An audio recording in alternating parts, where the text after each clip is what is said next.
Au scăpat de sub zăvoare lenea, răutatea și trufia.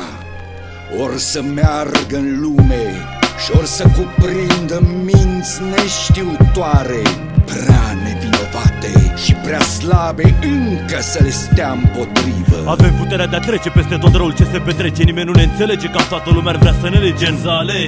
9 din 10 copii, 9 din 10 femei, 9 din 10 bărbați, 9 din 10 români fură de foame. În alimentare scântărești mâncarea sute de grame. Ajungi să-ți dai părinții pe lovele și asta doare. Prea mulți copii care se bucură la doar 2 bomboane. Prea multe garsoniere în care locuiesc 4 persoane. Prea mulți oameni cu carte cotrobăie în tomberoane. Prea multe femei care au ajuns curve din mame. Prea multe puștoaice care devin panorame, sătule de certurile de acasă și situațiile materiale. Mult prea mulți oameni care trăiesc în canale, condiții de viață mizere par ireale. Bătrâni care se sting că n-au pastile în spitale. Copii care cerșesc desculți, toate sunt drame. Totul pare mare atunci când ești mic, nu-i nimic.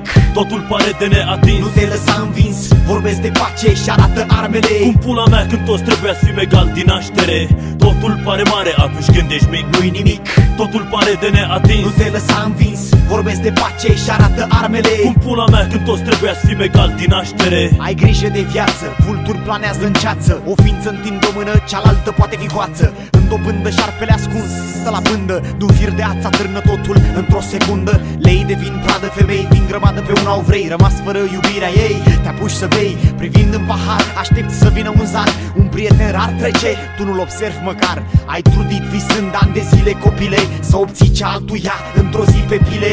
Nu-ți dorești a ști vreuna din meserii. Cântații se sting săraci muncind zi de zi. Ai frați în pușcării legați pentru șmecherii. Unii sfârșesc în frânghii darul de a trăi. Banul sapă o groapă în care fierbii se adapă din sângele fratelui refăcut în apă. Totul pare mare atunci când ești mic, nu-i nimic.